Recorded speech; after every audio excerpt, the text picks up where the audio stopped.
نحمده ونصلي على رسوله الكريم أما بعد فأعوذ بالله من الشيطان الرجيم بسم الله الرحمن الرحيم رب اشرح لي صدري ويسر لي أمري واحلل عقدة من لساني يفقهوا قولي۔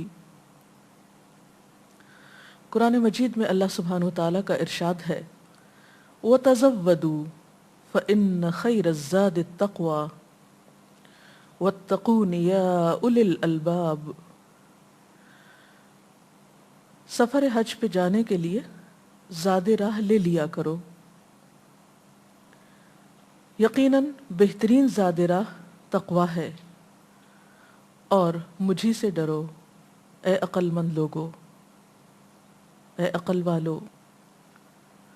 تو اس سے پتہ یہ چلتا ہے کہ اس عظیم الشان سفر کی تیاری عمدہ طریقے سے بے حد ضروری ہے، اور آپ جانتے ہیں کہ جس کام کی تیاری اچھی ہو وہ کام بھی اچھی طرح ہوتا ہے، اور اگر کوئی کام تیاری کے بغیر کر لیا جائے تو عموماً اس سے وہ فائدہ حاصل نہیں ہو سکتا جو ہونا چاہیے یا ہو سکتا تھا۔ سفر حج سے پہلے انسان کو ذہنی طور پر، روحانی طور پر، جسمانی طور پر، عقلی طور پر تیار ہونا بے حد ضروری ہے۔ تو آئیے دیکھتے ہیں کہ اس سلسلے میں ہمیں کیا کرنا ہے، حج پہ جانے والا کیا کرے۔ سب سے پہلی چیز کہ انما الاعمال بالنیات، اعمال کا دار و مدار نیت پر ہوتا ہے۔ انسان اپنی نیت کو اللہ کے لیے خالص کرے کہ اس کا یہ حج کسی شہرت کے لیے نہیں، دکھاوے کے لیے نہیں، حاجی کہلانے کے لیے نہیں، بلکہ صرف اور صرف اللہ کی رضا پانے کے لیے ہے، فریضہ ادا کرنے کے لیے ہے، اللہ اور اس کے رسول صلی اللہ علیہ وسلم کے حکم کی تابعداری کے لیے ہے۔ قرآن پاک میں اللہ سبحانہ وتعالی جہاں حج کا حکم دیتے ہیں وہاں فرماتے ہیں وَلِلَّهِ عَلَى النَّاسِ حِجُّ الْبَيْتِ، وَلِلَّهِ، اور اللہ کے لیے، یعنی صرف اللہ کے لیے، کسی اور کے لیے نہیں۔ وَلِلَّهِ عَلَى النَّاسِ، اور اللہ کے لیے ہے لوگوں کے ذمے کیا؟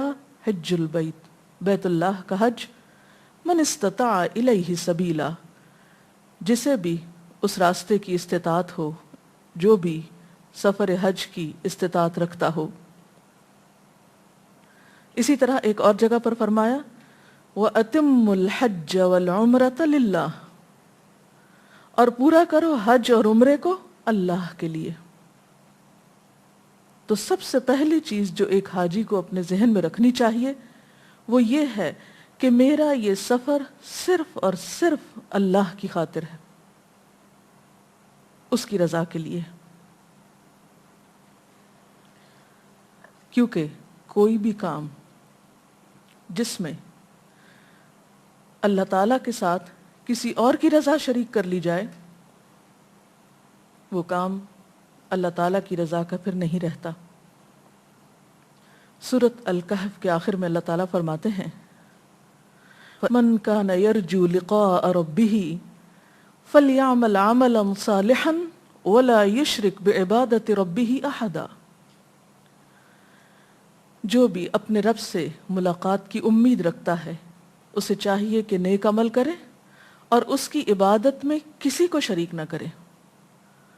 اور حج تو ہے ہی ایک عظیم الشان عبادت، لہٰذا پہلی چیز کہ حج اور عمرہ اللہ کے لیے۔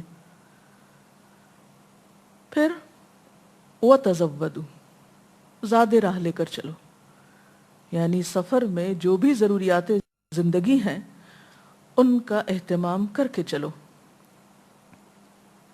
اہل عرب کے ہاں ایک طریقہ یہ تھا کہ جب اللہ کی خاطر یا حج کے لیے نکلتے تو یہ کہتے کہ ہم تو اللہ کے مہمان ہیں، وہی ہمارا خیال رکھے گا۔ تو حیثیت رکھتے ہوئے بھی وہ اپنے ساتھ ضروریات کی چیزیں نہیں لے کر جاتے تھے، اس کو وہ دنیا داری تصور کرتے تھے۔ لیکن دین اسلام نے آ کر اس سوچ کی اصلاح کی، کیونکہ ہمارے دین میں دین اور دنیا کوئی الگ چیزیں نہیں. ہم جب تک اس زمین پر موجود ہیں، جب تک اس دنیا میں ہیں، ہماری دنیا کی ضروریات ہمارے ساتھ ہیں. ہمیں کھانا بھی ہے، ہمیں سونا بھی ہے، ہمیں نہانا بھی ہے، ہمیں کپڑے بھی چاہیے. ہم بیمار بھی ہو سکتے ہیں انسان ہونے کے ناطے، تھکاوٹ بھی ہو سکتی. تو ان تمام چیزوں کا بندوبست کر کے جانا چاہیے. اسی طرح جسمانی طور پر اپنے آپ کو اس عظیم الشان پر ہم بیمار بھی ہو سکتے ہیں انسان ہونے کے ناطے، تھکاوٹ بھی ہو سکتی. تو ان تمام چیزوں کا بندوبست کر کے جانا چاہیے.